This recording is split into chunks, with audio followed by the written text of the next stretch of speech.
आज आम बनाइबा मात्र 20 टंकार टाइगर बिस्किट्र केक बनब एकदम नरम सॉफ्ट और जालीदार मार्केट्र केक भली बनब पूरा कम टाइम रे और सबुठारु सहज प्रोसेस रे थरुटिए बनाई पिलामानकु खुआंतु देखिबे मार्केट्र केक खाइबा से पूरा भूली जिवे। सांग माने मो वीडियोटी भल लागिले लाइक करेंगे, शेयर करेंगे और सब्सक्राइब करेंगे, कमेंट करने तो जमार भूलिए। नमस्कार, मीनू लिपि ब्लॉग्स को आपण मानक स्वागत करुच्ची। प्रथमे मो 5 टंकिया 4टी टाइगर बिस्किट नहीं जाइए 20 टंका मात्र। पैकेट को चिरिकी बिस्किट को प्रथमे सब बाहर करी नबा। एठी मो सब पैकेट को चिरिकी गोटे ग्राइंडर जार को काढ़ी नहीं।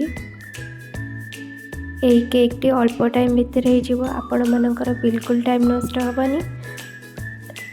पूरा परफेक्ट बनवाई का ना सबू जिनस मेजरमेंट अनुसार ने देखिए केक टी बहुत सॉफ्ट एवं टेस्टी लगे। मेजरमेंट अनुसार गोटे कप नहीं मु से कप्रे मु 2 कप क्षीर देवी। कंचा क्षीर ने कंचा क्षीर ने जो केकटा ना बहुत सॉफ्ट क्रीमी भी लगे। मु 2 कप क्षीर नहीं। जो कप्रे मापिकी मु 2 कप क्षीर नहीं ना से कप्रे आमे चीनी नबा। या पर चीनी ऐड करबा। हाफ कप चीनी नहीं देखो से कप्रे हाफ कप चीनी नहीं तो चीनी पकईदेली। एबे आमे कौन करबा ना खाइबा सोडा मु अल्प पकई एति ही खाइबा सोडा पकेबे बेसी पकेबेनी। तापर एथरक आमे को भलसे पेस्ट करी नबा। बहुत बड़ा भाव में चिकन करके बाटिबे ताहले केकटा ना भल लागिबो। देखंतु मो बाटी नहीं टे खदड़ा अच्छी आमे ना गोटे चामच मु अमूल पकई केकटा बहलिया आसापा भल टेस्ट लगे। अमूल पड़े मिल्क पाउडर पकई पारे जेकोसी मिल्क पाउडर पकई पारे। मु अमूल पकई तो देख नहीं बाटी आनी भलसे पूरा बाटी एथरक आम बैटर पूरा परफेक्ट बनची। ताको अधिका पतला करें कि अधिका बहलिया करदेवेनी केकटा टाण हो।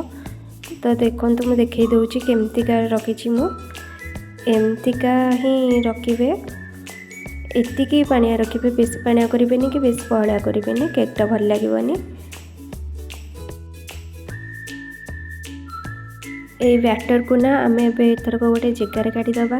गोटे बेला नहीं आसी यही बेलारे मु बैटरटा को रखिकी केक पेंका तैयारी करी।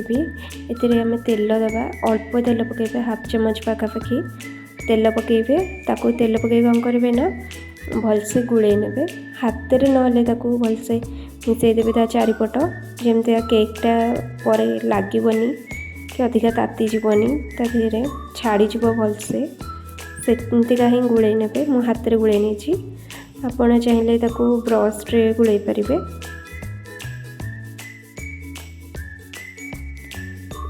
बेला चारिपट तो तेलटा भलसे लगिगला।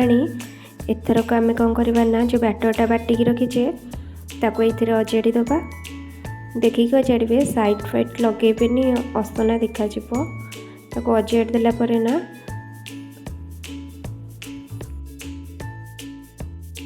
अजेट देला परे ताको बेसी हलिया हली करेंगे सेमतिका रखिए। तो मुझे गोटे कड़े नहीं जाइए से कड़े मुझे बाली दूची। आपड़ चाहिए लुण नहीं पारे जब बाली ना तो लुण नहीं पारे मु बाली नौची।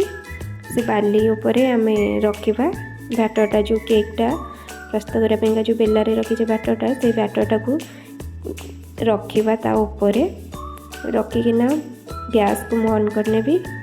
गैस को ऑन करके आम ताको बैटरटा रखी जो बेलारे से बेलाटारे ऊपर सेट नेला परिका किसी गोटे घोड़े देवे। मु गोटे थाड़िया घोड़े देती तो आपड़ कि गोटे घोड़े देवे जमी बालिके किसी असना मसना ये हेनी। तो घोड़े नेले तापर आम आउ गोटे घोड़ेबा कड़ई उपर गोटे बड़ थाली फाली किसी नहीं कि घोड़े दबा।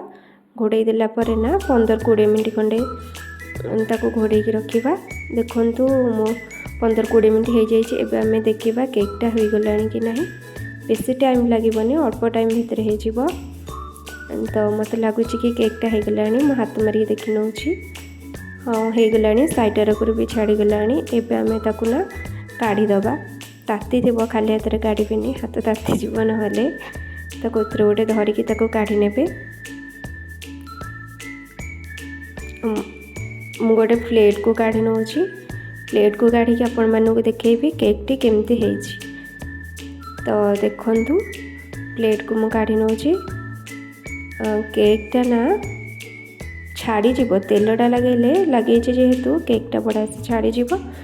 तो मु केकटा को काढ़ी नौ देखंतु केकटी केमती हेची पूरा ताती जोरे देखो सॉफ्ट भी लगुच हाथ को काटिकी देखौची केमतिका हेची। मु जो प्रणाली बतैली ना से प्रणाली रे केकटा करेंगे देखिए निश्चिंत बहुत बढ़िया लगे। तो मैं देखौची केकटी बहुत सॉफ्ट लगुच हाथ को खावाई भी बहुत टेस्टी लगे। तो करिकी घरे समस्त की निश्चिंत भाव में खुआइबी।